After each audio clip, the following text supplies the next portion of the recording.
So today I'm going to be describing some of what my artworks mean, because a lot of people have been interested in me making this sort of video. So here we go.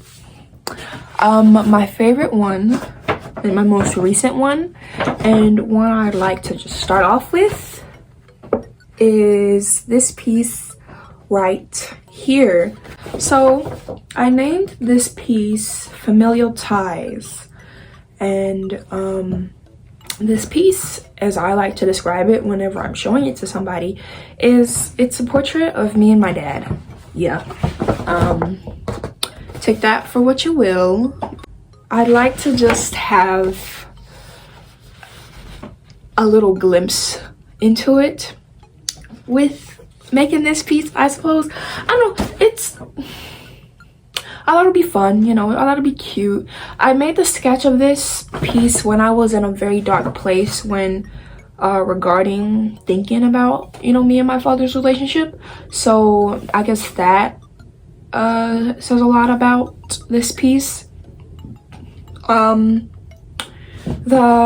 earrings are like the exact opposite of the expression, because like when you're with your father, at least in I guess a more typical situation, you would feel happy and you know good, and I even get along with him, you know, and yeah, we get along, but it's not a ideal situation is what I'm trying to say. So yeah, you could make inferences as to what his personality is, because he has multiple mouths, he does talk a lot, and you know, I mean, he used to have gold teeth, so that's why his teeth are yellow.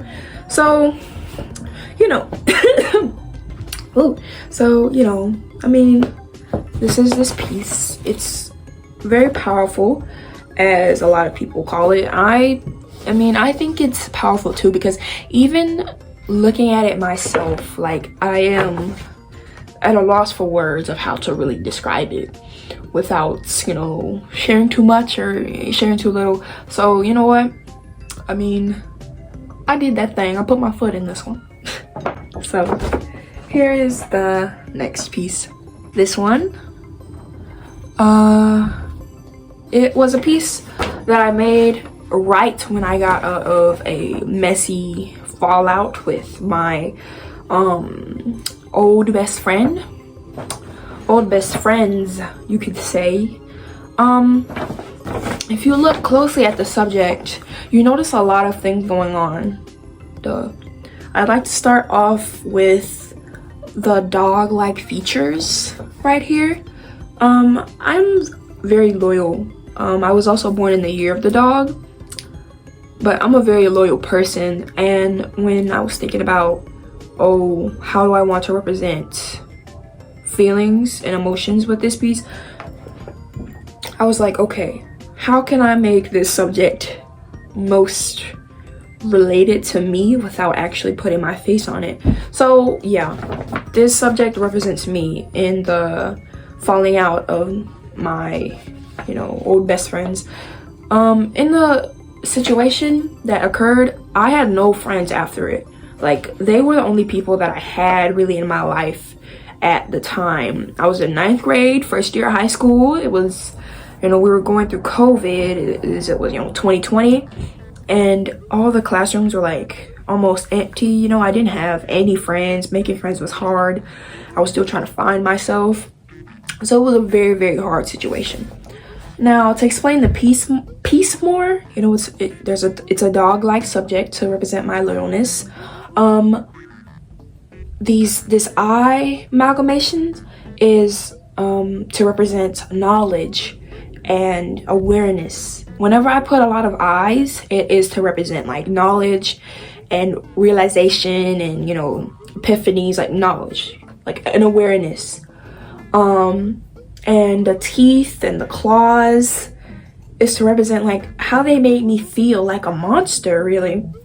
That's why this piece is so, I guess, aggressive and how scary it looks. And that's why the piece is like, well, the subject of the piece is isolated in this, you know, that's why there's no background to it, is because I was alone. I was basically fighting by myself. That's why they have these sharp claws, you know. That's why they have these sharp teeth.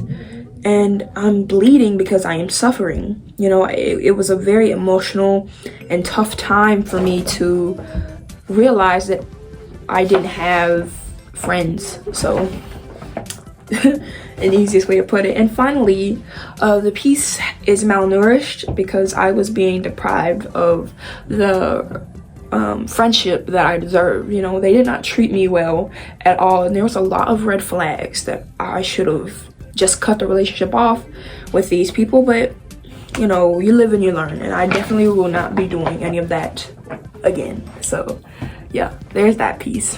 Ta-da! Guess I'll have it on this side like that. Okay, this piece is a lot like many others that I have in my room, with the two heads slash, you know, two bodies like smashed together. These are a representation of my bipolar disorder. Whenever I was first getting diagnosed with my bipolar and making art, it was a very hard time in my life, and I was trying to explore ways of making art that makes people feel, and you know, it conveys ideas and conveys stories. So I eventually came up with the visual representation of having two beings smashed into one so to represent the mania and the depression of bipolar disorder.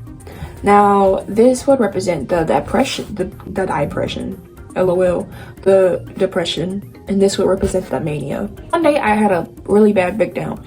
This was around the time where I had lost all my friends in that other piece, and you know, there was this moment where I was feeling everything, feeling very sad, but at the same time laughing and uncontrollably.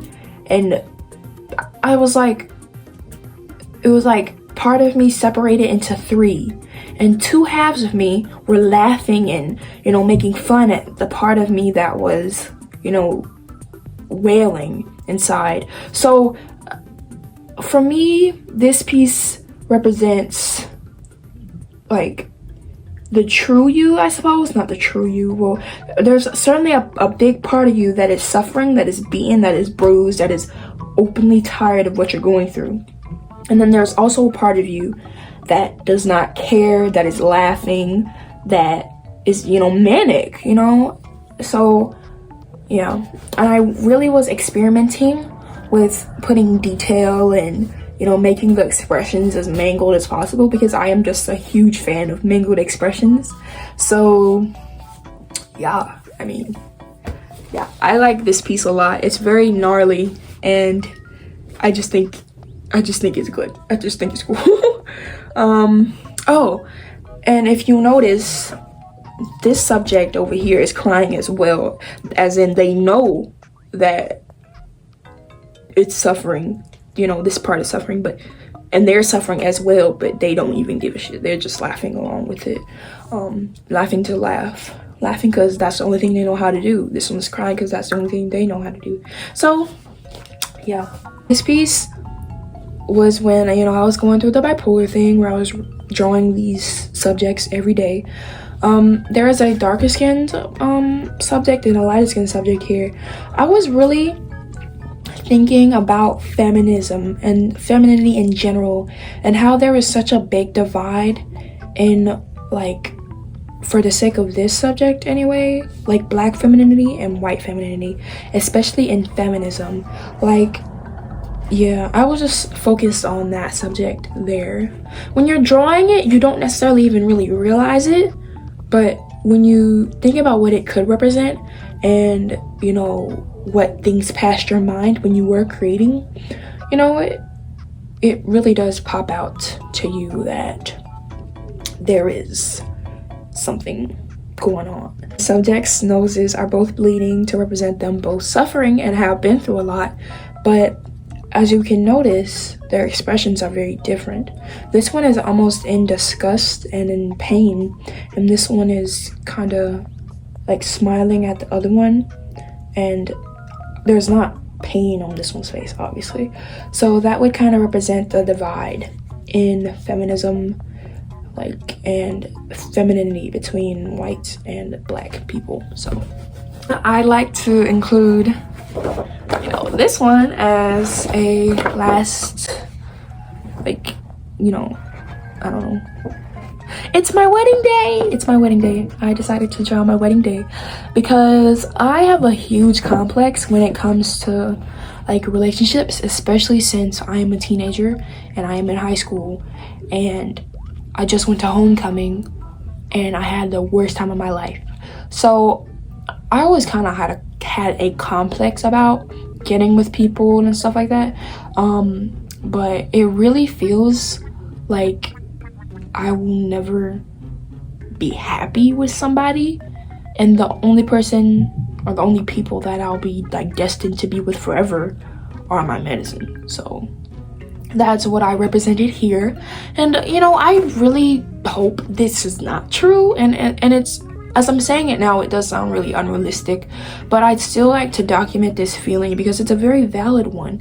And while I'm the only person that I know that feels like this, there has to be other people that feel like this too. So this is what I'm representing with me and my pills here. So yeah, that is what I like to cover today. I hope you really enjoyed this video. It's kind of funny for me to sit here and describe these horribly sad and horribly almost morbid, you know, pieces with me, you know, still being cheery and, you know, having my fun demeanor. But baby, that's just the way it is. There's no other way that I can really describe my work, you know. I try to have an honesty about it, you know, but I mean, it's still up for interpretation. That's just my intent with making the piece in general. So yeah, I really hope you enjoyed it. I have many pieces in my room still waiting to be evaluated on camera. So if you would like to see more, please let me know. So yeah, thank you for all of the support. I really appreciate it, and yeah, you rock. So bye.